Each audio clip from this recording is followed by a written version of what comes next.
Hello everyone, आज हम start करते हैं अपने 60 क्वेश्चन हमारे हो चुके थे फाइनेंशियल अकाउंटिंग के। हमने प्रैक्टिस के लिए जो बेसिक्स क्वेश्चन है वो सीरीज़ स्टार्ट की हुई थी।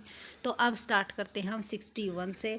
और कई स्टूडेंट्स का मैसेज आता है कि मैम क्लियरिटी नहीं है। तो देखो, वीडियो में क्लियरिटी है, बट आपने जो क्वालिटी है आपकी वीडियो की वो शायद आपकी कम हो, या फिर आपने पहले कम कर रखी हो।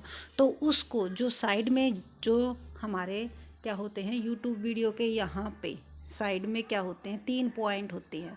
ठीक है, उन 3 पॉइंटों से आप अपनी क्वालिटी को हायर कर लीजिए, जिससे कि आपके क्वेश्चंस बिल्कुल क्लियर हो जाएंगे। क्योंकि एक दो ही स्टूडेंट्स की ये प्रॉब्लम आती है कि मैम क्लियर नहीं है।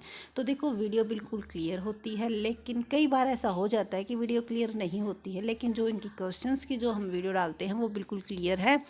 क्योंकि जो प्रॉब्लम आती है तो वो सबके साथ आनी चाहिए, बट अगर कुछ ही स्टूडेंट्स के साथ आती है तो इट मीन्स उन्होंने क्या कर रखी है, क्वालिटी डिक्रीज़ कर रखी है। अगर आप क्वालिटी वहाँ से बढ़ा लोगे तो अपने आप ही क्लियर दिखने लग जाएगी। तो अब स्टार्ट करते हैं हमारी वीडियो 61 क्वेश्चंस के साथ। Double entry system is used which type of accounting. तो डबल एंट्री सिस्टम हमने पहले बताया था कि क्या कहता है कि दोनों साइड से डेबिट और क्रेडिट, यानी कि एसेट्स या लाइबिलिटी, दोनों साइड से क्या होता है, हमारा अफेक्ट होता है। कुछ जितना डेबिट होता है उतना ही क्या होता है, क्रेडिट होता है। यही कहता है डबल एंट्री सिस्टम। तो वो हमारे अकाउंटिंग के कौन से टाइप में यूज़ किया जाता है। तो देखो, इसमें दे रखा है cost accounting, management accounting, financial accounting और। तो सिर्फ हम जो एंट्री हैं उससे भी अंदाज़ा लगा सकते हैं कि जो एंट्रीज़ वगैरह हैं वो हम किस में करते हैं। फाइनेंशियल अकाउंटिंग में ही तो हम जर्नल वगैरह बनाते हैं, वहीं पर क्या है, एंट्री करते हैं किसको यूज़ करके, डबल एंट्री सिस्टम को फॉलो करके। तो हमारे किस अकाउंट्स में, फाइनेंशियल अकाउंटिंग में हम किसको यूज़ करते हैं, डबल एंट्री सिस्टम को। उसके बाद 62 question, sales made to Mahesh for cash should be debited to sale made to Mahesh. तो उस टाइम पे हम क्या एंट्री करते हैं, कैश की है तो यहाँ पर अगर कैश की है तो सेल्स का कोई, तो यहाँ पर अगर किसी से भी हम कैश कोई ट्रांजैक्शन करते हैं तो वहाँ पर उस पर्सन का नाम नहीं आता है। तो यहाँ पर हमारी एंट्री क्या बन के आएगी, cash account debit to sale. ठीक है, ये अगर यहाँ पर कैश नहीं लिखा हुआ होता तो हमारी एंट्री क्या बनती, Mahesh account debit to sales. क्योंकि अगर कैश ट्रांजैक्शन है तो उस पर्सन को हम ध्यान में नहीं रखते कि भाई कौन है वो, क्योंकि उसने कैश पेमेंट कर दी है तो उसका अकाउंट्स तो ओपन हुआ ही नहीं। तो यहाँ पर जो डेबिटेड होगा वो क्या होगा, कैश अकाउंट होगा। तो इस तरह से हमें ध्यान रखना, अगर स्पेशली मेंशन है कि कैश, ठीक है। अगर क्रेडिट है तो हम क्रेडिट मानते हैं, अगर क्रेडिट नहीं लिखा हुआ, कुछ भी नहीं लिखा हुआ, तब भी हम क्या मानते हैं कि कैश ट्रांजैक्शन हो चुकी है। स्पेशली मेंशन होता है कि क्रेडिट है, तब हम क्या मानते हैं कि सामान उधार पर सेल किया गया है। उसके बाद है 63 question, rent paid to landlord should be credited to. तो रेंट पेड किया है, ठीक है, लैंडलॉर्ड ने, तो क्रेडिट क्या करेंगे, क्योंकि हम यहाँ पर क्या मानते हैं कि हमारा बिजनेस और जो हमारा ओनरशिप है वो अलग अलग है। तो अगर उसको ये माना जाए तो हम क्या एंट्री करेंगे कि rent account debit, sorry, cash to landlord capital account. लेकिन अगर ये है, सॉरी, लेकिन अगर ये है कि भाई पार्टनरशिप वगैरह है या फिर कोई, तो वहाँ पर हम क्या एंट्री करते हैं कि landlord rent account debit to cash account. क्योंकि क्या कर दिया, कैश की पेमेंट कर दी, तो कैश अकाउंट हमारा यहाँ पर क्या हो जाएगा, क्रेडिट हो जाएगा।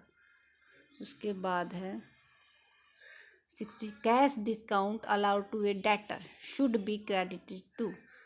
कैश डिस्काउंट अलाउड किसको, डेटर को, तो क्रेडिट क्या होगा।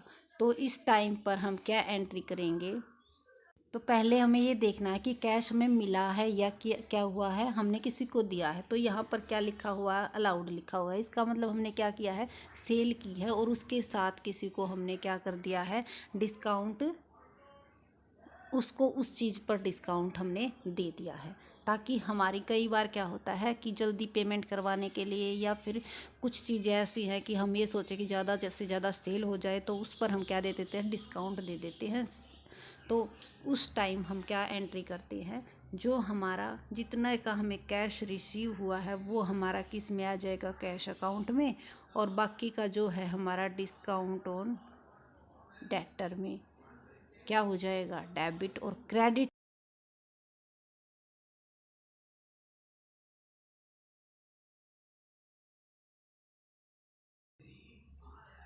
और अगर नाम नहीं दिया हुआ है तो आप क्या कर सकते हो, कस्टमर अकाउंट या फिर डेटर अकाउंट भी कर सकते हो। तो यहाँ पर क्रेडिट क्या हो जाएगा, कस्टमर का अकाउंट। उसके बाद financial account is concerned with, financial जो अकाउंट है उसमें किस चीज़ को कंसर्न करके चलते हैं। तो फाइनेंशियल अकाउंटिंग में हम जो हमारी इसमें दिया हुआ क्या क्या है, recording of business expenses and revenue, expenses और रिवेन्यू की क्या करते हैं, रिकॉर्ड करते हैं। तो ओनली एक्सपेंसेस और रिवेन्यू को नहीं, ठीक है, हम अपने इनकम्स को भी क्या करते हैं, लेकर चलते हैं, ठीक है।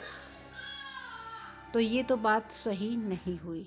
Recording of cost of product and service की, कॉस्ट ऑफ प्रोडक्ट की सिर्फ कॉस्ट को लेकर चलते हैं, ये भी बात सही नहीं, क्योंकि उसके जो ऊपर जो एक्सपेंसेस हुए हैं उनको भी हम लेकर चलते हैं, हमारी एसेट्स लाइबिलिटीज़ हैं उनको भी हम लेकर चलते हैं।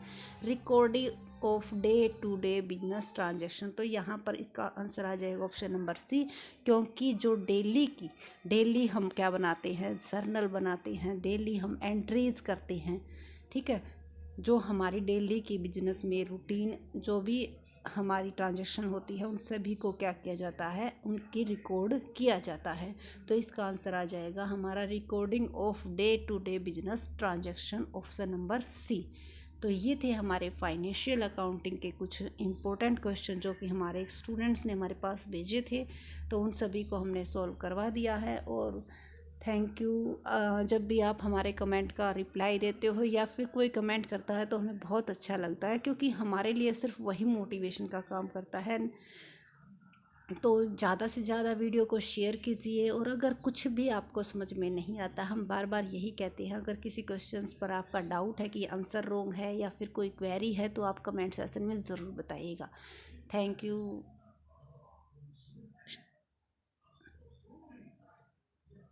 Thank you so much, and share and subscribe my video. Thank you.